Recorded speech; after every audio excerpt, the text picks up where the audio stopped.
மணமகன் மணப்பெண்ணுடைய முழுமையான சம்மதத்தோடு அந்த திருமணம் நடக்க வேண்டும். இருவருக்கும் 99% 1% சம்பந்தம் இல்லைன்னு தெரிஞ்சாலும் அந்த திருமணம் செல்லுபடியாகாது. நடந்தாலும் செல்லுபடியாகாது. அல்லாஹ்வுடைய தூதர் ஸல்லல்லாஹு அலைஹி வஸல்லம் சொன்னார்கள், விதவை பெண் வாயால் சம்மதத்தை கூற வேண்டும். முதல் திருமணத்தை முடிக்கக்கூடிய பெண் அவளுடைய மௌனமே அதற்கு சம்மதம்.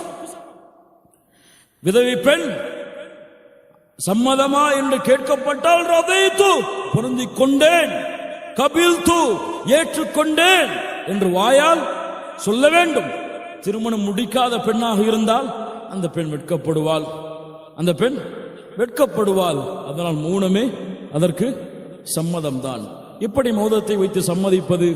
அந்த ஆணை பற்றி கேட்கப்பட்டால் சிரித்தால், இதுவெல்லாம் சொல்லியா தெரியணும், சிரித்தால் அது ஒரு சம்மதம், அழுதால் சம்மதம் இல்லை என்று அர்த்தம். மௌனமே அந்த பெண்ணுக்கு சம்மதம்.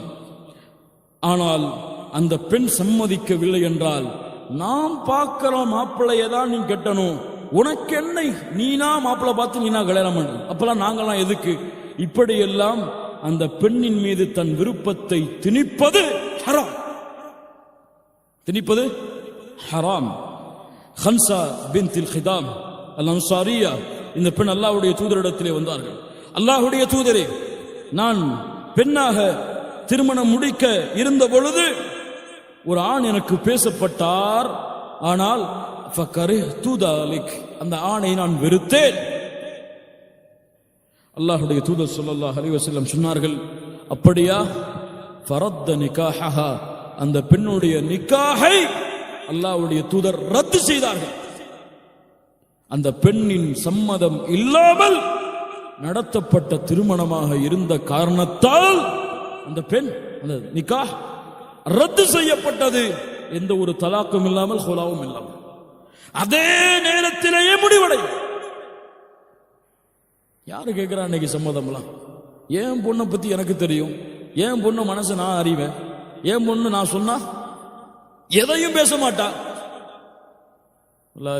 அவ சின்ன பொண்ணு, இப்படியெல்லாம் காரணம் சொல்லி பல பெண்களை நரக குழியிலே பல பெற்றோர்கள் தள்ளிவிட்டார்கள். இல்ல மாஷா அல்லாஹ், அல்லாஹ் பாதுகாத்தவர்களை தவிர.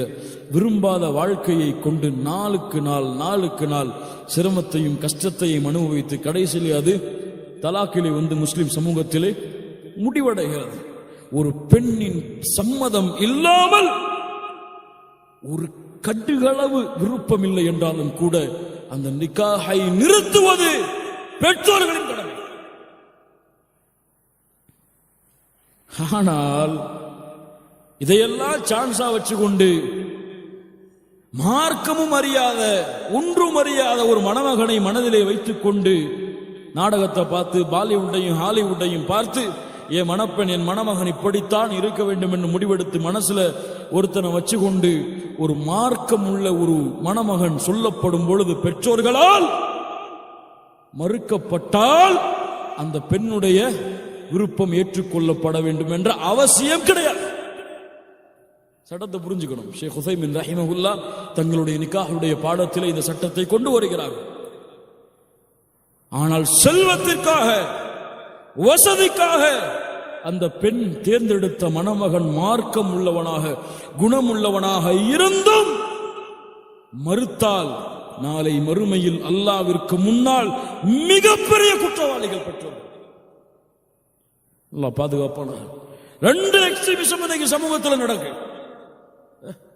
மார்க்கத்திற்காக புறந்தள்ளப்படுகிறான் ஒரு வாலிபன், அல்லது மார்க்கத்திற்காக அந்த பெண் மார்க்கம் இல்லாதவனை தேர்ந்தெடுத்து அவனோடத்தான் வாழ்வனும் ஒத்த கால நிற்கிறான். அல்லாஹ் ரப்புல் ஆலமீன் நம்முடைய சமூகத்தை சீர்படுத்தணும். அதனால் முதலாவதாக அந்த ஆணும் அந்த பெண்ணும் முழுவதுமாக சம்மதத்தை தெரிவிக்க வேண்டும். இரண்டாவது வழி பொறுப்பாளி. அந்த பெண்ணுக்கு பொறுப்பாளி கட்டாயம். அல்லாஹ்வுடைய தூதர் ஸல்லல்லாஹு அலைஹி வஸல்லம் சொன்னார்கள், லா நிகாஹ இல்லா பி வலி. வலி இல்லாமல் திருமணம் கிடையாது. நிகாஹுஹா பாத்திலுன் வ பாத்திலுன் வ பாத்திலுன் 3 முறை சொன்னார்கள். வலி இல்லாமல் நடத்தப்படும் திருமணம் பாத்திலானது, மாத்திலானது, பாத்திலானது. நாங்களா விரும்புவோம், நாங்களா ஓடி போய்ப்போம், நாங்களா ரெஜிஸ்டர் மேரேஜ் பண்ணிப்போம், கணவன் மனைவி தான் நாங்கள் என்றெல்லாம் இஸ்லாமிய மார்க்கத்தை பின்பற்றக்கூடிய ஒரு பெண் பேச முடியாது.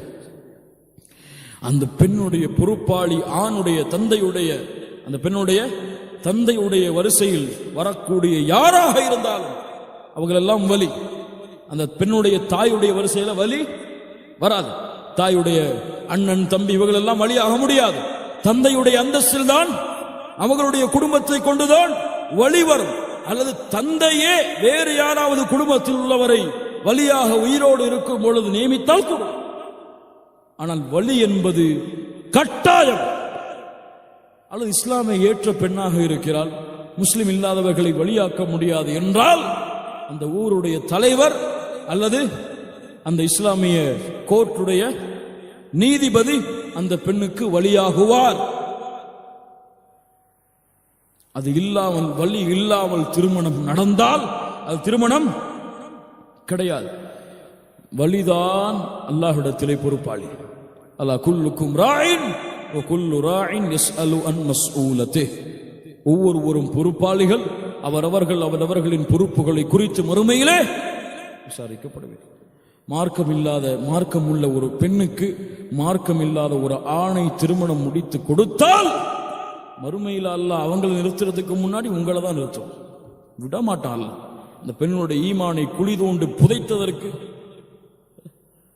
சுப்ஹானல்லாஹி ரப்பில் ஆலமீன். இன்னைக்கு பல தலாக்குகள் நிகழக்கூடிய காரணங்கள் எல்லாம் பார்க்கும் பொழுது, சில பெண்கள் கோர்ட்டில் வந்து முறையிடக்கூடிய செய்திகள் எல்லாம் கேட்கும் பொழுது, என் மாப்பிள்ளை எனக்கு ஹிஜாப் போட விட மாட்டேங்கிறார், மார்க்க நிகழ்ச்சிகளில் கலந்து கொள்ள விட மாட்டேங்கிறார், குர்ஆன் ஓத விட மாட்டேங்கிறார், அல்லது அவர் தாடி இறக்கிட்டு வாழ்ந்து கொண்டு இருக்கிறார், சுண்ணாவை நிலைநிறுத்த மாட்டேங்கிறார்.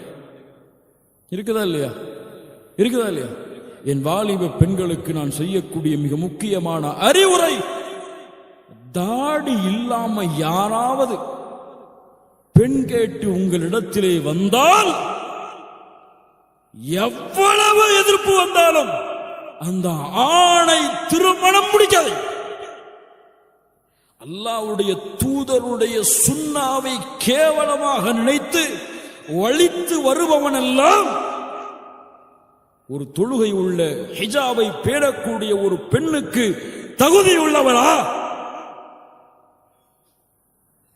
தொழுகை இல்லாத ஒரு ஆணுன்னு கேள்விப்பட்டீங்கன்னா, தொழுகை உள்ள பெண்ணாக நீங்கள் இருந்தால் அவர் தொழுகையை 5 வக்து தொழுறார்னு தெரிகிற வரைக்கும் சம்மதம் எவ்வளவு வற்புறுத்தினாலும் கொடுக்காதீங்க. அல்லாஹ் ரப்புல் ஆலமீன் அந்த உரிமையை உங்களுக்கு கொடுத்திருக்கிறார். யாரும் உங்களை வற்புறுத்த முடியாது, யாரும் உங்களை தடுக்க முடியாது. ஆனா ஹாலிவுட் பாலிவுட் ஆக்டர் மாதிரி தான் மாப்பிள்ளை வேணும்னு நினைச்சீங்கன்னா, அல்லாஹ் ரப்புல் ஆலமீன் அவங்களை விட்டு பாதுகாப்பதற்கு போதுமானவன்.